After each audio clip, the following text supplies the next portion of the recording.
And we're live. Welcome, everybody, here to the Lakers Lounge Podcast. I'm Anthony Irwin, Lakers insider for Lakers Daily. And today on the show, I have my good buddy Raj here to inject a little bit of optimism as we talk about two of the darker storylines of last season. Jarred Vanderbilt really struggled with injuries, and even when he did play, there were stretches where he looked really good, and then there were stretches where he looked afraid to hold the basketball, which turns out is kind of important in the sport of basketball. And then to really lighten things up, we're going to talk about Jalen Hood-Schifino, who spent most of the year, all of last year, collecting the ire of the Lakers fan base after the Lakers passed on Jaime Jaquez and passed on Brandon Podziemski to take a project point guard who looks about 3 years away from being 5 years away.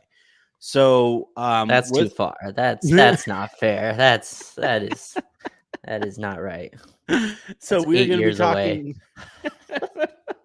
That's a good summary of what today's show is going to be. A quick reminder to those of you who are watching live, please do hit subscribe down there, just underneath this window there, to keep this channel growing.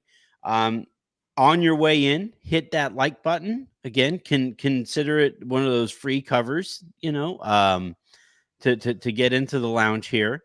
And then if you guys are listening in the morning in the podcast form of the show, please hit subscribe wherever it is that you get your podcasts, preferably on Odyssey. Before we get to any of Jarred Vanderbilt and any of Jalen Hood-Schifino, Roz, do you have any giant important thoughts on Jordan Goodwin? No, I have not been able to watch his tape yet. So I Neither saw that have they did the Lakers, so it's cool. I did see that he played well against us, and I've seen other people share this, that for some reason that's just the bar of entry for us, to where if you play well against us, you all of a sudden get a roster invite.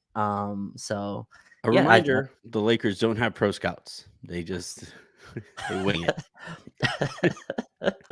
So yeah, I'll dive into his film a little bit later. But yeah, hopefully he has a chance or tries out at camp and see if he can be a body that helps us in training camp. But I don't expect him to make the full roster. But we'll see. I'll dive into his tape later. But yeah, it seems like we always go out and get a player that plays well against us. It's just that's the only games I guess that are on the screen there. Does it hurt your soul in the way that it hurts mine that the Celtics Exhibit 10 signing is Lonnie Walker and the Lakers Exhibit 10 signing is a guy who got 17 rebounds against them? Like, a guard who got that many rebounds against them. Yeah, no, the Lonnie Walker stuff, that one hurts. I think Lonnie's way better than I think the market has kind of decided he is, but small guards kind of get kicked out very quickly. So hopefully Lonnie can find a spot, in Boston. It That does was kind of feel disgusting like to the say. combo guard is like just kind of fallen by the wayside.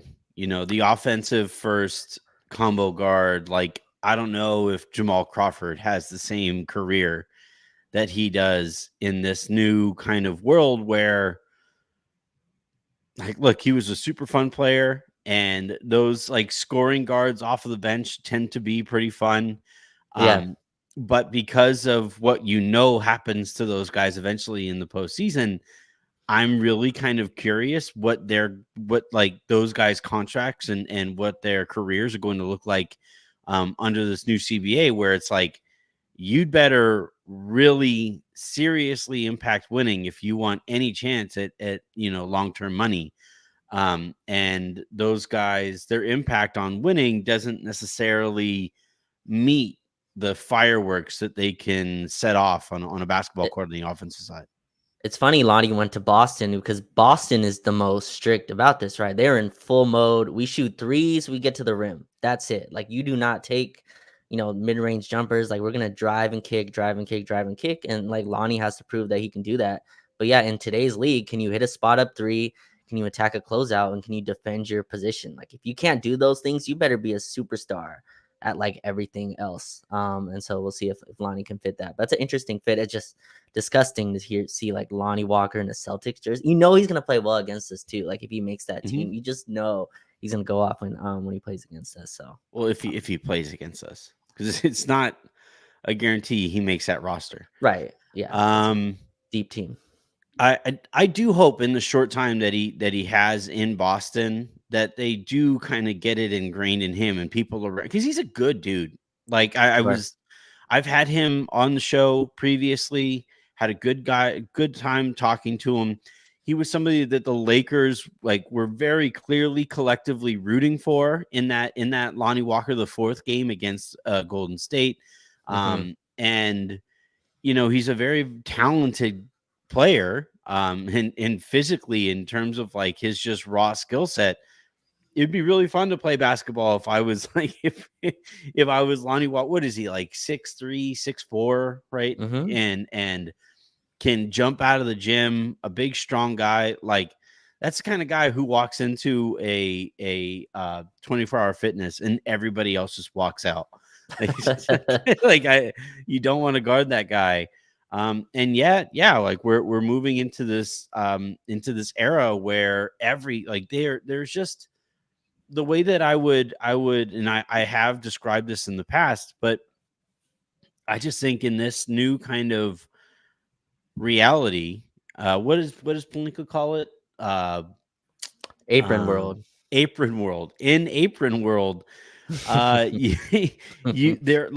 not going to be any fat on these rosters. There is not going to be any, like, all of that fat is going to be trimmed, and that extends to guys' games. Like if there is any excess to your game that doesn't help a team win, it is either going to be trimmed off, or reduced down, or you're going to be trimmed off Right. and reduced down. And I think Lonnie is kind of at that inflection point in his career where either he evolves or you better start learning, whatever other language you need to learn to play in Greece or Spain or Thailand or China, like whatever it is. Like if if he doesn't kind of tweak the way that he plays, he won't be in the NBA for much longer. But enough about Jalen Hood-Schifino. Let's talk about Jared Vanderbilt. So Jared Vanderbilt, I like to start these this way. Vando, or I like my season previews. I'd like to start by remembering our expectations for the player going into last season, debating whether or not that player fell short of, met, or exceeded those expectations last season, and trying to figure out why that was the case, whatever case that might be, setting new expectations for this player for their upcoming season, and then trying to figure out how likely it is that they meet those expectations. So let's start with our expectations for Vando going into last season. Remember, he had signed that extension and, was very clearly going to be a part of this organization here moving forward. The hope from a lot of people, a lot of smart people that I even follow on Twitter, was that this guy would take a step forward offensively to balance out his game and his impact between on both sides of the ball. Unfortunately, you had injuries kind of derail any hope of that. But I would also add that even when he was available, there were stretches where I thought he seemed to take a step back offensively and his willingness to shoot and all that stuff. Now, eventually I thought the Lakers kind of figured out ways to help him make an impact offensively, setting screens, cutting, all of that good stuff, DHOs. But, for the most part, I thought it was a pretty underwhelming season, very underwhelming season for Jared Vanderbilt, and one that the Lakers, like, they cannot have a repeat of that season. Right. he's like super unique on this team. And again, everything kind of is based on whether or not he's healthy. I almost throw out last year, Anthony. Like I know there were places where he didn't shoot, the three ball. I think the healthiest he looked was in the in-season tournament where we were flying around. We had him, Cam Reddish, and Max Christie all in the rotation, and Vando looked amazing. And that was a very motivated AD, a very motivated LeBron right during that stretch. They were both healthy, and I thought he looked great playing next to them. But if you go down our roster, right, how many like of those players are just in the league because they can defend, right? Like how many of those players are guys like what they do is defense and rebounding? And you go down that list: Austin, D'Lo, Rui, obviously LeBron and AD are kind of in their own bag. But you just go down this list, and it's not very many. Cam Reddish is supposed to be; he's just not good enough. And I think Vando is super unique in that. And I'm more biased to these type of guys. Like reminds me a lot of Lonzo as well, right? These guys are. I said this before on this show. That like if you're getting paid $12-13 million and you can't dribble or shoot, like you got to be special at everything else. And I think Vando's a very special offensive rebounder. He has awesome hands, and he just gives a versatility and motor. This team is severely lacking. I thought you saw it last year and all the haggling over Taurean Prince. And I feel like you started this like when he plays under 20 minutes, we win stat for Taurean Prince. The minutes he took were Vando's. Vando started that first preseason game, hit 2 threes in that game, and then got hurt. And I just don't think he was ever himself again. I just don't judge his season last year. I give it a an NA. Same with Gabe Vincent. I just don't know. Neither of them look like their former selves at all. And Vando's so reliant on athleticism and motor and his health in such a way that's different from other players, where he just can't be a spot up shooter. Like he needs to be at running at full health, which is why I think he plays the minutes he does, the 15 to 20 minutes. But I expected a lot from him last year. I think he's our second best just defender in the regular season after AD, just in totality. I think maybe other players are better on the perimeter, but I have huge hopes for Vando. I don't know what his health is. It's been super quiet on that end. It feels like everyone's kind of in the dark on that. I saw him at the Sparks game. I'm still upset at the Sparks not putting him on the screen, but that's a different story. Decent chance he didn't know who he was. They tweeted a picture of him. They tweeted him, but they didn't put him on the screen. Operations team, maybe. Okay, yeah. You have one Laker. I don't know. I'm trying to explain it, Raj. I'm not going to excuse it. He's the first Laker to show up to a Sparks game this year. There's 6 home games left. Show Vando on the screen. Now Vando was not interested at all in the basketball, but that's another issue. But no, like I have a lot of expectations for him, Anthony, next year. I think he's very important. I think he should start. Honestly, I think that's a conversation we can have later. But I think he's vital, crucial to a team with 39-year-old LeBron James. You need high motor players. Go down to our list. We don't have like a ton of those guys. Even Jackson Hayes has high motor, but he doesn't combine that with a good enough IQ. It just kind of cancels itself out. Christian Wood's not that type of guy. So you go down your bigs. Just it's super vital to have these high motor guys in the regular season. And I think Vando is that for us next year. So it's funny when you were saying like Vando wasn't interested in the basketball at the Sparks. He wasn't really all that interested in the basketball when he was on the court. Like when, like for stretches of the season, and that's the part of it that like really made me nervous was like what it looks like when a player starts playing hot potato, and they start worrying the ball and by the way, ball always finds that guy, always. And a lot of times it's by design because, these NBA offenses operate at such a high level. All of these defenses that are trying to stop these high level NBA offenses from scoring, like they all know what they need to take away or what they need to force, teams to try to do. And whenever Jared Vanderbilt is on the court, they're going to try. It's funny. I saw that Rudy Gobert was a topic of conversation again today on Twitter. It's like, oh yeah, the 137th straight day that we're debating Rudy Gobert. And I feel like a lot of people just miss the point with Rudy, where he's never been played off the court defensively. He does look bad sometimes defensively, especially relative to his like all of his DPOY awards and stuff. But the reason Rudy eventually gets played off of the floor in basically every high level situation happened in the Olympics this year too. Insane. The reason that happens is because the guy can't score. Right. He does not take advantage of mismatches. He has zero touch. He has, like, I thought Kwame's hands were bad, but you watch Rudy try to catch the ball and you're like, why are you catching it with the outside of your hands? What are you doing? And Right. and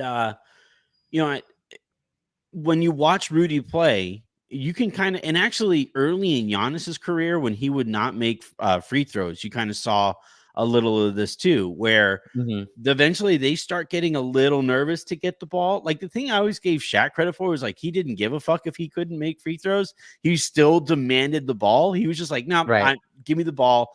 If they foul me, they foul me. His famous line was that he makes them when they count, when Right. they really need to make them. Um, but like with JARRED for stretches of last season, the ball would find him and he'd be open there in the corner, and you would actually see his shoulders like drop, just like, oh, shit, I have to shoot it. I have to do something with this right now. Yeah. And that, like, that's my baseline expectation for him. I don't, if we see that from him in any way this season, he'll be a disappointment. So, That can't so happen this again. So this is where I think, again, where expectations come in, and the idea that, because I've seen this comes up every time Jared Vanderbilt shoots well in a workout video, like in the gym, right? And it's like 13 corner threes go in, and they go, "Oh, imagine Jared Vanderbilt comes back with a corner three." Like, it'd be great if Jared Vanderbilt just takes 3 corner threes a game. Like, It that just would takes be him. just takes him. That's a win. The idea, and I'm looking just like at his numbers. I mean, he shot 29% from 3 last year, 30% from 3 the year before, 33% the year before, 14% the year before. Like, the idea is going to come back and be like a 41% 3-point shooter. I think it's just No. not, it's just out of the question. But I do, what I'm excited about for him, and like, I think we have this idea with non-shooters that they're just unplayable, right? And I think the Warriors have kind of really used this with Draymond Green. Draymond Green's another example of a guy who just completely removed his shot as well, right? Especially during the title years, he stopped shooting for a while. Where JJ Redick can kind of use Vando as a screener. I've been a proponent of this for a very long time, where D'Lo and Austin kind of work with Vando, and I think Vando's very good at this. He's like, especially when he was healthy. I think last year the stuff you're talking about being not disinterested in basketball, but I think he was kind of just in his own rehab, right? Like, you could tell he was just rehabilitating himself. Like, he was just like, okay, I got to get into some kind of rhythm, forget the score, forget what's going on the court. And a guy like that, who's already doesn't have a bunch of confidence shooting, is not about to catch the ball and be like, oh yeah, I'm going to fire this up. And I think that's where they can kind of work with. But the idea he's going to come back as a shooter, I just don't think that's the case. The place for me with Vando, he's got to hit layups at a higher percentage. There's way too many plays where he blows layups at the rim, Or doesn't want to take them. Yeah, doesn't take him, gets the ball down low and just, pump fakes 3 times and kicks it out. Like, that's the tough stuff to me. But I think he's a better playmaker than, like, remember when we got Vando? Like, it was like, oh man, this guy like has ability to like run a little pick and roll, especially on the short roll. He was a very good playmaker out of that. Like, that's the stuff I want to see. And you just, went on a spiel about Rudy Gobert, and I think you hit it on the head about, to me, it's always been the offense for Rudy Gobert. And 100% in the playoffs, like the offensive limitations, they're magnified. Teams, Yep. it's much more of a half court game. Teams can play off and they can kind of scheme him. But I think in the regular season, that's a little tougher to do. There are places where teams do that, but that's where I think I separate Vando's kind of value from regular season in the playoffs. And where this doesn't work for Rudy Gobert is he makes $40 million. Like, you can't separate. You can't replace Rudy Gobert. And I think that's the difference between him and like a Vando, where I'm like, I can see the regular season like utility, and I can see where in the playoffs JJ Redick can say, yeah, you're not playing this series. Like, I think that's fair, but I think the regular season extremely vital, and I don't think Vando needs a 3-point shot or anything like that to be productive for us. Yeah, that was kind of the bummer when he went down for the final time last year. That I thought the Lakers were finally trying some stuff with him as a screener, DHO Yeah. stuff. Like, I thought, like, maybe, just maybe, they were kind of turning a corner with him, and then he got hurt again, and Yeah. that thing lingered forever and he never was able to get back out onto a court. Um, and I just, if and this is where like the lineups that he plays in really are going to matter. Mm-hmm. And it's part of the reason, like I see Hashir Imran is here saying that the Lakers need D'Lo, and somebody tell Anthony Irwin.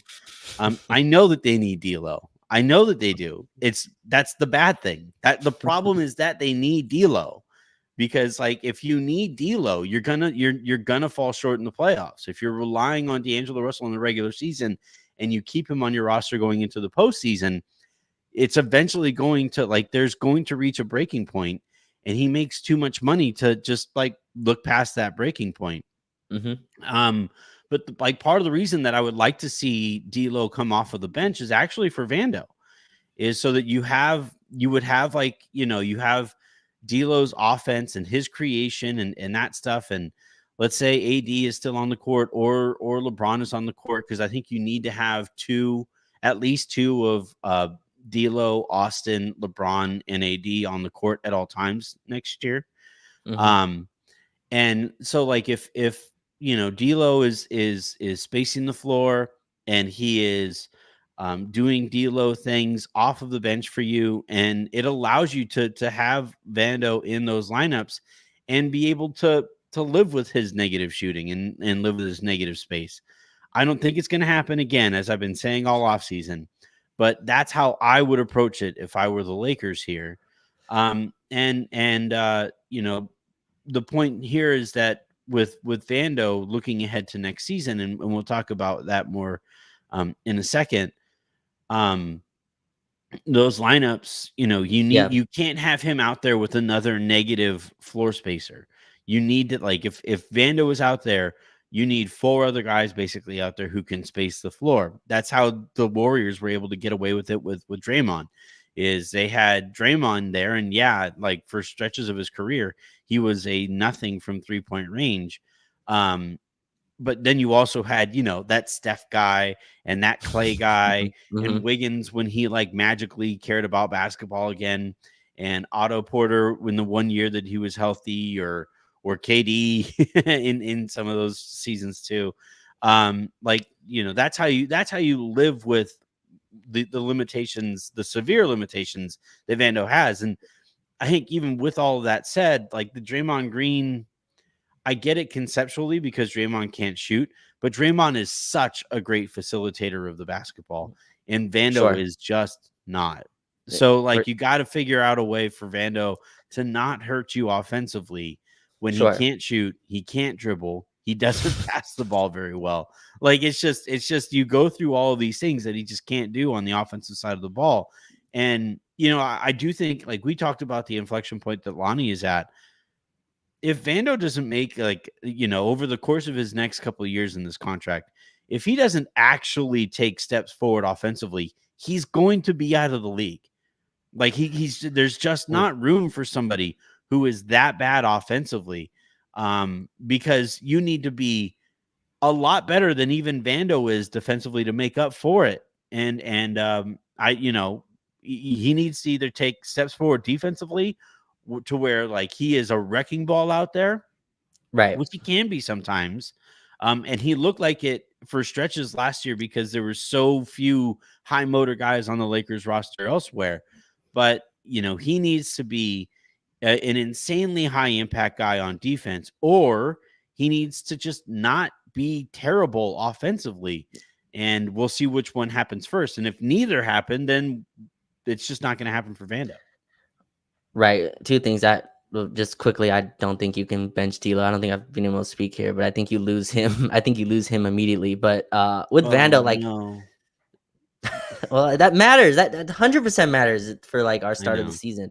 But in any case, with Vando, it's, to me, it's about the counters with him. Like, I remember when we had Russ, right, and we would all watch the games, and the ball would swing to Russ, and obviously every team game plan, no matter when it was preseason, regular season, was playoff Russ, let him shoot, right? The counter to Russ being open doesn't have to be Russ shoots the ball, right? Like that was our counter. Well, I mean, that was Russ's counter, but like that was our counter pretty much every time that the ball swung to him in the corner. It Mm-hmm. was, oh, I'm open, I gotta shoot. But I think with Vando, and this is why I'm excited, like for him pairing with JJ, who's like a savant kind of in the X and O's, at least is supposed to be. Like to me, the counter, if it gets to him in the corner, he can swing it to a D'Lo in Austin. I think that's where his utility is. And to me, he's a better offensive player, Anthony, than he showed a year ago. Like I think it's easy to forget, but when we got him at the deadline, he looked like the steal of that trade. Obviously, D'Lo was Mm-hmm. the huge name, but it felt like Vando was the actual piece that we were invested in, especially long term. Where He when was he got actually the guy I was most excited to acquire in that deal because it was Malik, D'Lo, and Vando, right? yes, right, And Malik and Deal. of those three guys, I think I was most excited about Vanderbilt. So the first game he played was the road game in Golden State. I believe it was no Steph, and I believe it was no LeBron, if I have that correctly. And I believe AD had a pretty rough night as well. But Vando looked like this. Like again, right now this comp is gonna seem crazy, but he looked like this like Lamar Odom, like can rebound the basketball, push it. He was hitting some nice cutters on with his playmaking, dribbling it up, looked confident. A bunch of drives to the rim. He had I remember this one finish in transition where he dribbled left, spin right, and finished with his right hand, which seems like a finish that's way out of his universe today. But like if you Yeah. go rewatch that game, Vando was incredible. He had instant chemistry with D'Lo. I think they played together in not in Utah, but in Minnesota. But like he just looked like this Swiss Army knife. And I remember national media was like, "How did they get Vando in this deal?" Right? Like, that was kind of Yep. the conversation recently. I think he's better than he's shown. And look, maybe his health just never returns to that point, or he just never regains that confidence. Right? We see players kind of go through this confidence downturn where they never really return to the player they were. But I think that player is still in there. There's still a very confident offensive player in there to me. And it doesn't have to be a jump shooter, but a guy that drives to the rim, the guy that's not afraid of contact. His free throws also, I have to go look up his free throws numbers. I just never was confident when Vando shot a free throw last year. If I No, remember correctly, I think he was neither like was one he. for 11. I think he was like 1 for 11 at some point. But I think there is an offensive player in there that's not a jump shooter, but at least can finish around the rim. He has really great hands on the defensive end. I like to see him kind of use those on the offensive end in some capacity. But yeah, to me, it's all about the confidence. Vando, his confidence shows on his sleeve, right? Like he really wears that. When he doesn't want to touch the basketball, you're right, Anthony. That was clear last year. He's like, why is the ball coming? Like, get this away from me. But Yeah. there's a confident wing that the Lakers extended. Like that guy needs to show up next year. Yeah. What are the chances you think that that happens? Like, how confident are you that Vando actually puts this together?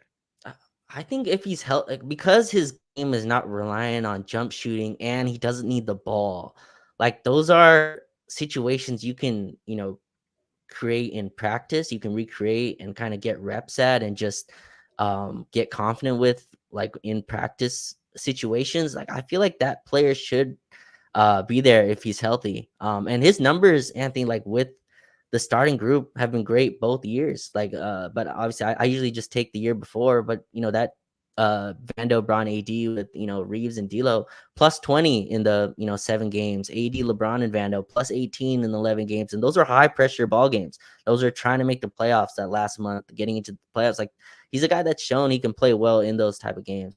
So I think if he's healthy, that player's in there. It's just I don't know his health.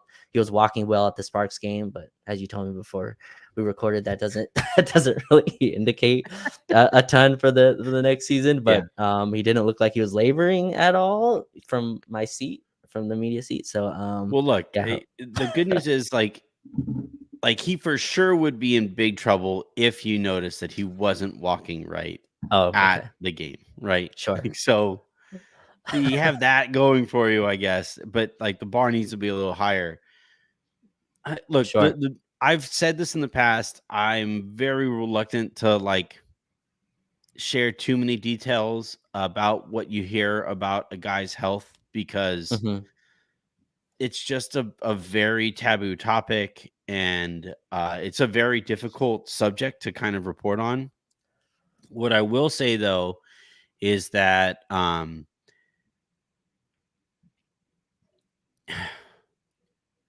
if things were going better, we would have heard about it by now. What do you make of Vando, I guess, posting his own, kind of progress pictures? Like I think that's really what got me, like, and other Laker fans excited, right? And we're like, oh, Mhm. Vando wouldn't post these if there wasn't some positive progression going on. Oh, I think there's been positive progression. Okay. I just don't think it's been where we may have wanted it to be. Now he may get there eventually before the season anyway, which is all that actually matters. Mm-hmm. The problem that yeah, Tam makes a good point, right? Like the problem with going with the message that a player sends out there is that you have somebody like Ben Simmons who is like That's the not fair. greatest summer player who has ever existed. Um but like the Vanderbilt desperately needed an offseason where he could focus on his game. And I think he has had to focus this offseason more on his body and rehabbing and getting back up to 100%. And there will be less time spent on those skill development, type the focus on his body has outweighed, I think, the focus on the skill stuff. And I think, like, as a result, I'm not gonna like step out onto a ledge and say Vando is definitely gonna be this, that, or the other. So the part that I disagree, just in that part, the Lakers paid Vando 448 for the player he was that time, right? And like, to me, that's not a player that needed, again, like, if Vando got a 3-point shot, I'd be ecstatic. I just never expected that from a guy who doesn't shoot. Like, a guy that doesn't shoot going to becoming a actual threat. That's such a long jump. That's a year. That's a 2-3 year Yeah. progression that I just never expected. The Lakers paid for the player that they got in 2023, and that player did not show up last year. To me, that's not a player that needs to, like, add anything. He just needs to return to the player he was. Well, That the problem, player can Raj, he took a Okay. step back last year. He did, but that, to me, that's not a player that needs to add to his game or add new, tricks to his sleeve. It just, he needs to become the player he was before. And maybe that's not there. Maybe the Which is still confidence a step forward. He would still that need to take a step forward in that, and like to get back to the player that the Lakers were paying for, or were hoping to be paying for. That is still a step forward this offseason, coming off of last year. And like I said, I don't think that his injury last season allowed him to take that, like, to focus on the things that he needed to do to take a step forward to get back to where he was, mm, um, the year prior. And look, I kind of agree with you. The only issue is that, like, the Lakers, because Rob wasn't able to do anything for the roster, it does put the onus on the players. To everybody needs to, like, Rob basically told you, like he said it in the press conference, the way that we are going to improve this year is through internal development and taking steps forward organically and internally, and they're gonna gamify the development process and all those things. And sure. what that means is that, like, you do wind up having to have outsized expectations for guys like Vanderbilt, who, like, yeah, especially as the cap starts going up and the new TV deal money kicks in, like, that number that he's at or whatever is a relatively painless number. Um, but still, like, it's kind of like I talked about with Reeves. Reeves, I think, the Lakers see him as somebody who is going to be worth, like, north of 25 mil a year, right? Sure. When they're like, had he been able to get paid that, like, had he not been a restricted free agent and had his contract situation not been as restricted as it was, there's a good chance he is currently a $25 million player right now. Hmm. Um, and if he's going to be that and live up to 25 plus $1 million a year expectations, he needs to be better than he was last year.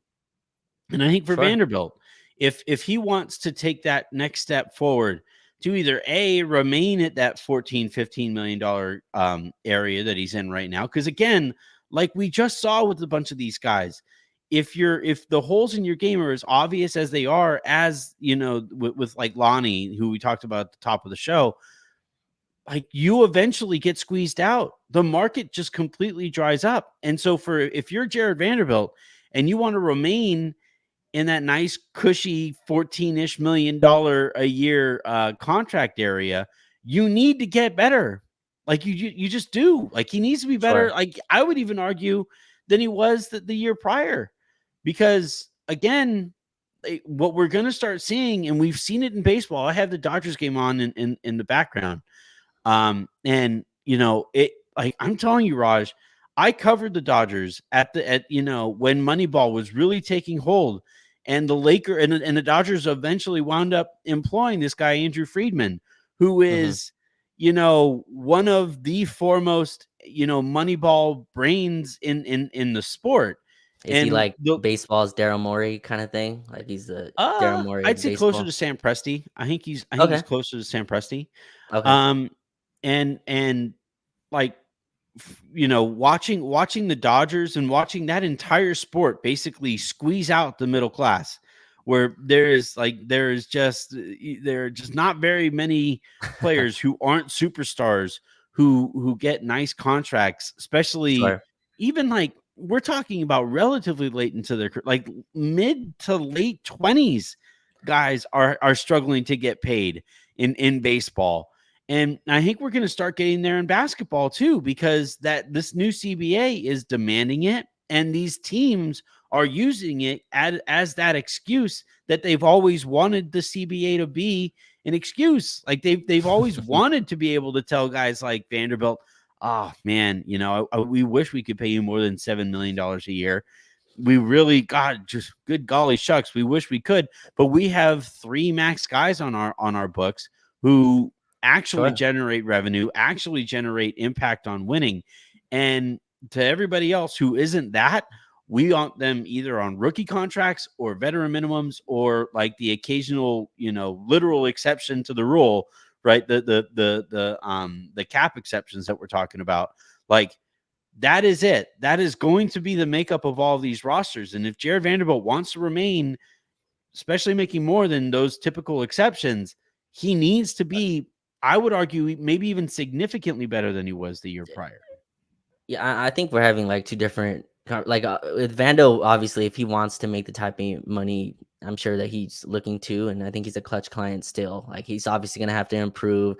The jump shot's gonna have to be a part of his game. Like he's gonna have to be more confident, you know, more consistently. But I think just for next season, right? When I'm talking about for next season, surrounding a team that's filled, Anthony, with guys who need the basketball, right? Like you look down our again, just look down our roster: Austin Reeves, D'Lo, LeBron, AD, Rui Hachimura. Those are all guys that need the ball. Like obviously, Rui can be a spot up guy. D'Lo and Austin also fill in that, but all 3 of those guys, you know, are better when they actually have the ball in their hands, and that's not even including LeBron James. I just think that's where players like Vando might be more valuable to the Lakers than other teams, right?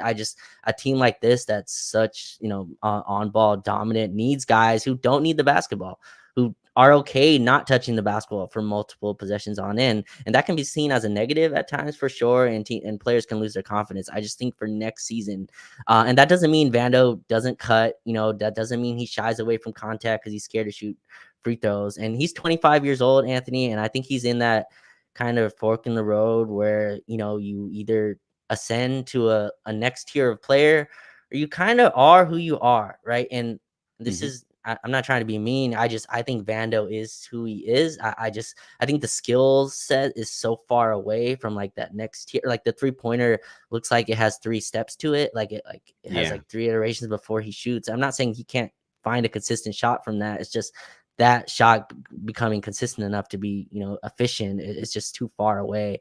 I think the ball handling is better. Like he was a point guard, right? Like I think coming up, obviously most NBA players come up with the ball in their hands, but like Vando was kind of this point guard growing up, and he's talked about that. And I think like he has some playmaking chops to him, like if he's more comfortable with the ball in his hand. But just for next season, like I don't think the bar is set at some crazy point. I'm just asking him to, again, I think the motor will always be there when he's healthy. Obviously, he's going to play hard. He has awesome hands. He's one of the best guys at stripping the basketball away. He's one of our most versatile defenders. You can throw him on a Luka Doncic, and then you can also have him kind of bang down low with guys and strip them. Like, that's all stuff that's, to me, a plus.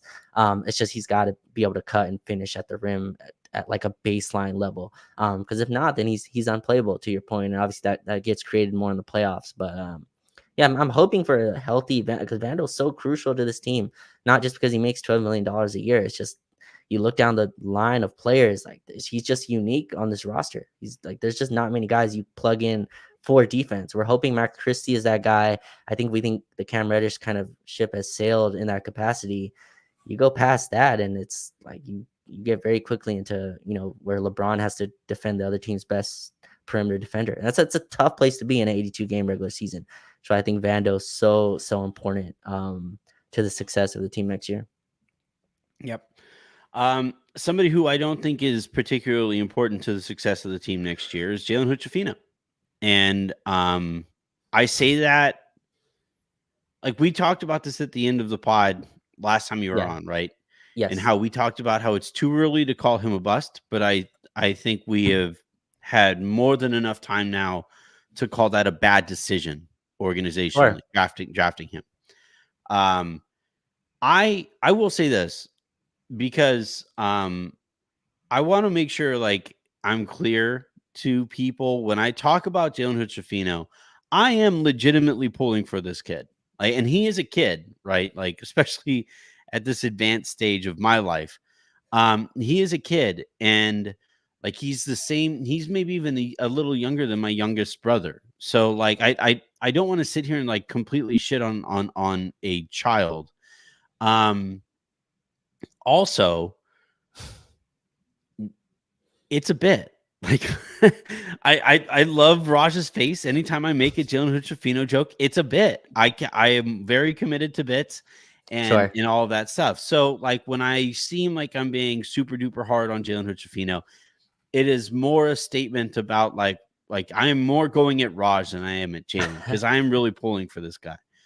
All that said, though, Jalen had a disaster of a season, and it's been a disaster of the start of his career. And it's at the point where like it's not even worth, like, you could give G League stats, and I'm sure that you have them, and I'm not all that interested in them, to be honest. It's a different sport down there. The thing that I'm like, the question I have for you, Raj, is, do you see an avenue here where he actually plays next season? Like, where are the minutes coming from? So here's the issue, right? I think with players, not just Jalen Hood-Schifino, but players of his archetype. His archetype is the on-ball guard, right? That, creates out of the pick and roll, is making the decision with the basketball. Now, Anthony, if you canvas the league, those players make the ones on the teams make $40 million a year, right? That is the most valuable, just by contract, players in the league. So I don't believe like that archetype, like that's like a 1% of a 1% outcome. I just don't think that's what JHS is going to be in the league. So this is where I think he has to improve other areas. Now, again, I just, a player that played 100 minutes a season ago, right? And all of those, none of those were in consistent times. He played in garbage time. He was thrown out there in the most Darvin Ham sometimes had him out there end of the first quarter. We're down 6 and we throw JHS and he misses his mid-range jumper and all of Twitter calls him a bust and other, terrible words. And I'm like, this kid should not be out there. And when I spoke to him after one of the G League games, he spoke about he was never healthy like this season. Like he just, and I think that's a tough part to, analyze. And again, I'm like you, I don't touch injuries. I stay very far from that. But again, that's part of the context I use. Do I think he'll play next year on a team looking to contend to win that's already littered with guards? Gabe Vincent is coming back next year. I don't know where he plays. Max Christie, I believe, is a guard. They think he can play some 3, but I still think Max is a 2 when it's all said and done. I don't think there's minutes for Jalen Hood-Schifino, which is why I see another place where maybe he gets some spot minutes here and there when there's injuries will definitely come up. I like if again, you said it's a bit. I go overboard a little bit because I think the Laker fans have gone way too far on the other end of just we value first round picks so much, and then when we have our own first round pick, we just throw them out once we see that they can't play for a few games. So I think he's gonna have a lot more minutes in the G League again next year. I hope he gets some run in late games. I think he's ready to contribute to a contending basketball team right now? No, he's not. I think he's far away from that.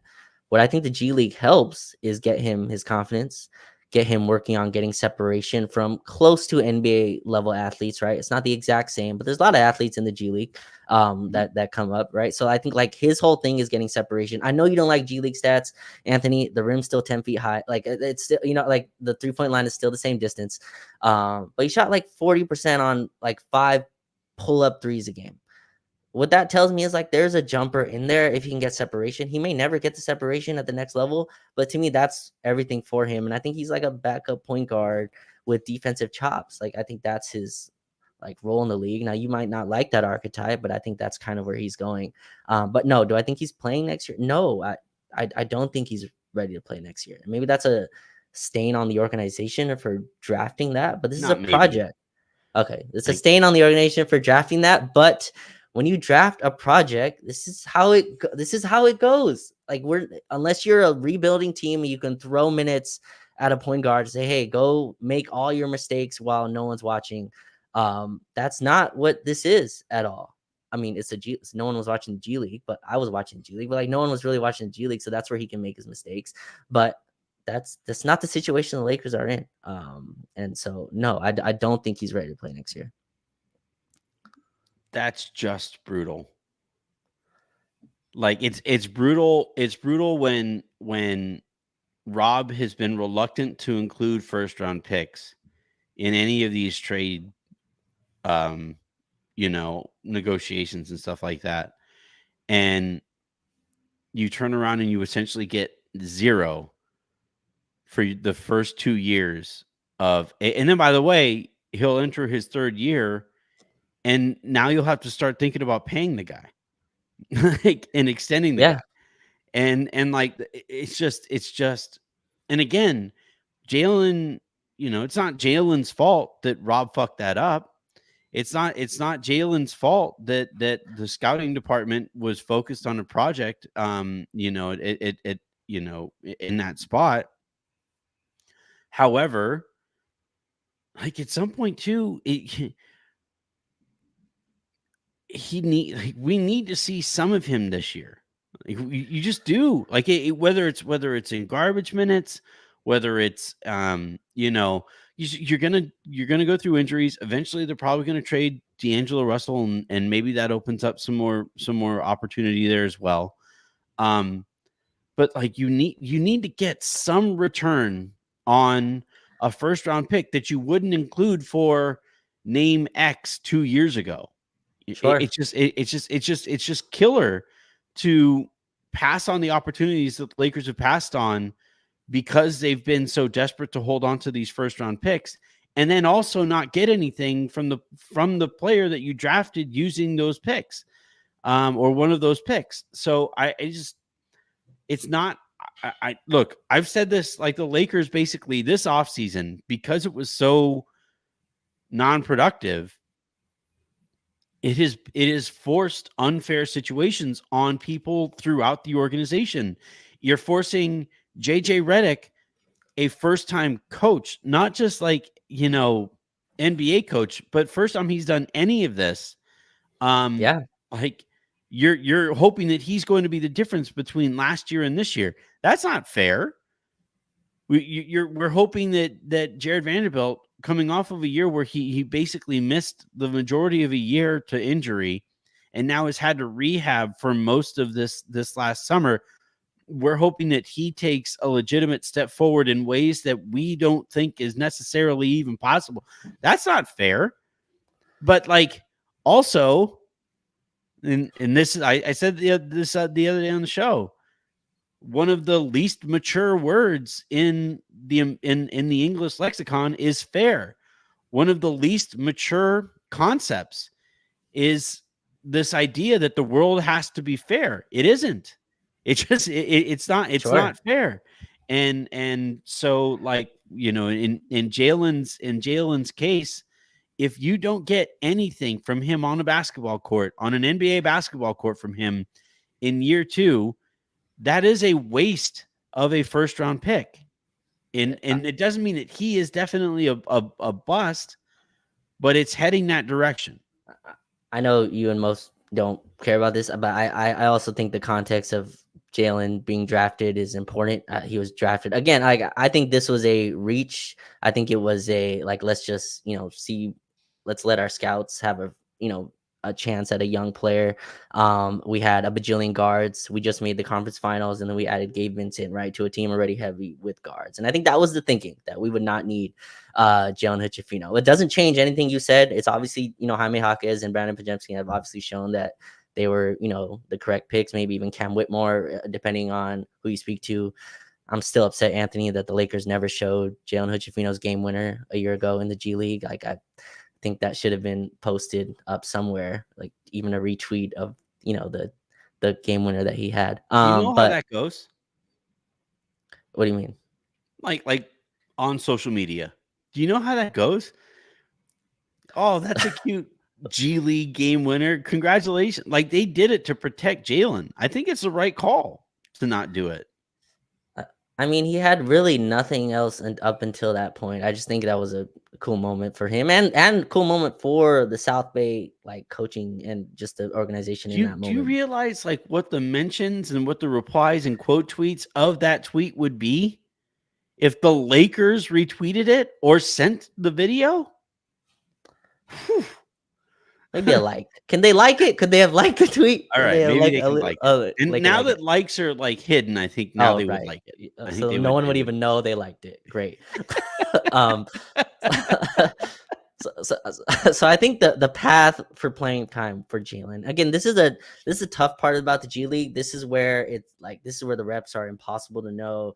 Is like his path to playing time is his defensive skills, right? He has 6'10" wingspan, 6'5". He was drafted. Like, if you go back and watch his draft, which I've done a few times, like, you hear Jay Billis kind of bring up the wingspan that he has and the defensive tools that he has. I think he was one of the leaders. I think I don't know if I have this correct, but he had a high number of steals during his freshman season. So at least the defensive instincts are part of his game, and that's where his path to minutes are. That's a thing that it's really tough to get a hold of in a G League environment. That environment is not promoting defense. Yeah, conducive for defensive improvement. But that's his path to playing time, Anthony. And honestly, I think if Jalen Hood-Schifino is playing, he either has kicked expectations way out or the Lakers are in trouble. Because I just don't think he's ready for minutes next season. Same with Maxwell Lewis, who's about to go into his year 2 as well, as a guy the Lakers are the Lakers were high on when he was drafted as well. Another guy that will not be ready this season at all.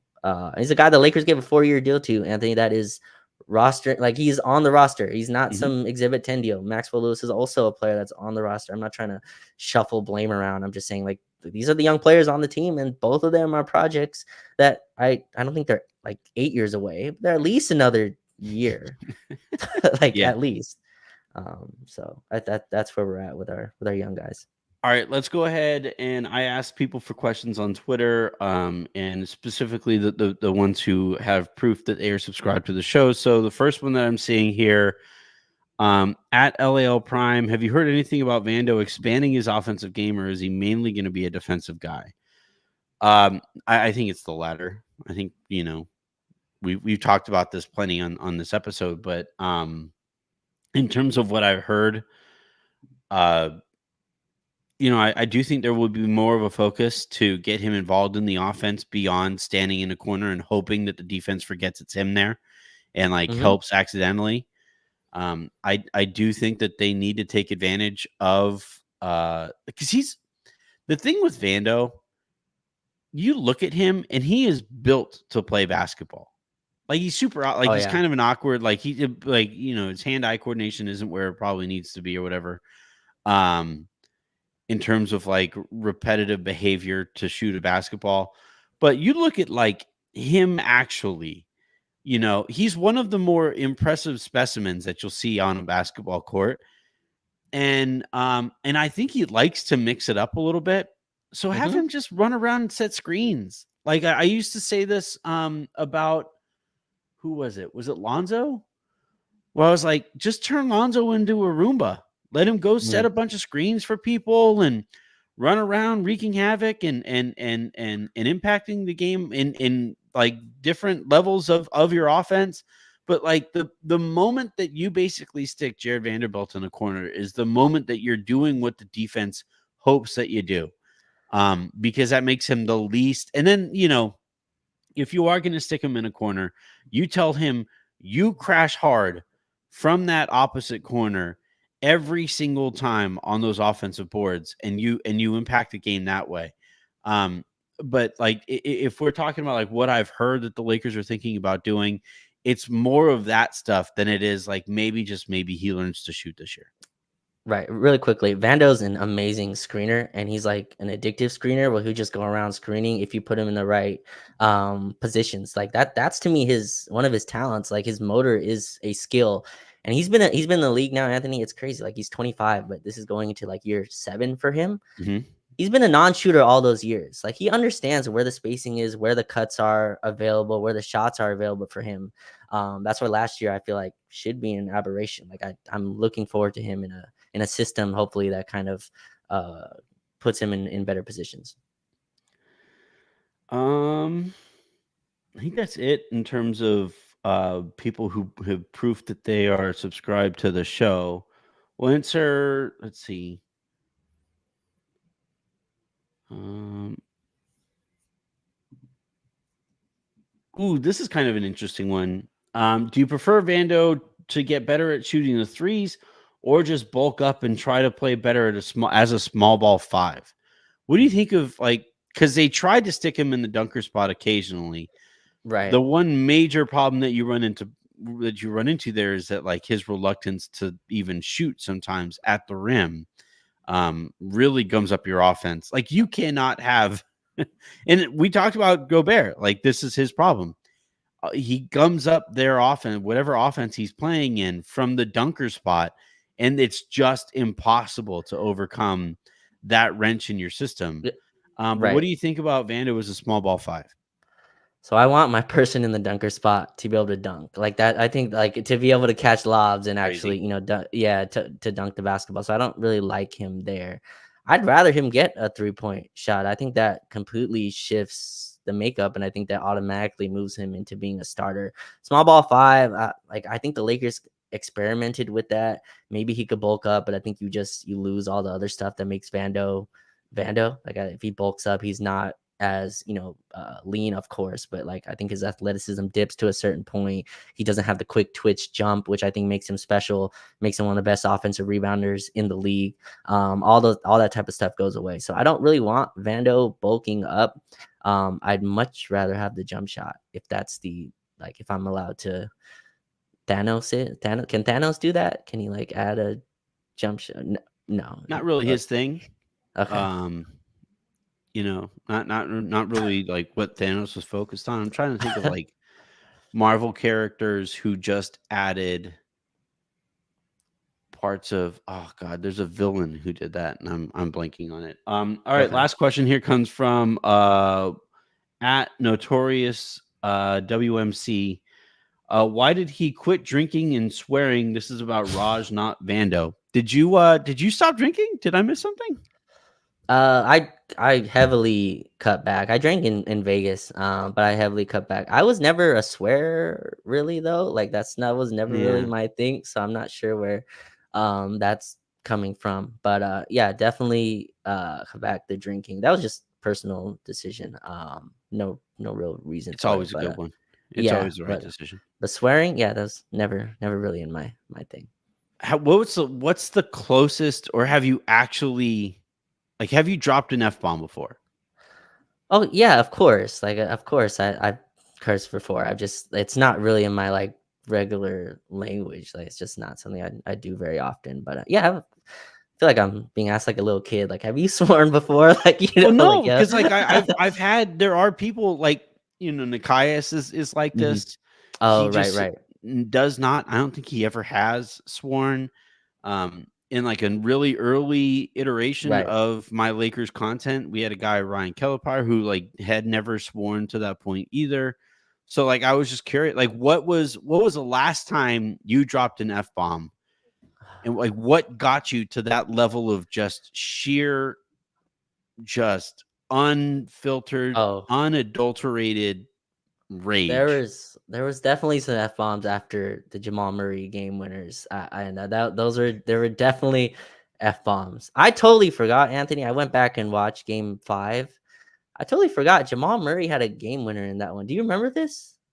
It was a tie game, and this has nothing to do with the swearing, but like Jamal Murray hit a game winner in that one as well. It you know maybe dropped an F bomb there again. Mhm. But yeah, that I think that was the last time. I don't know. I don't really count when I curse, I guess. Do people do that? Do they like remember when they Well, curse, or if is you just don't curse very often, I see. Okay.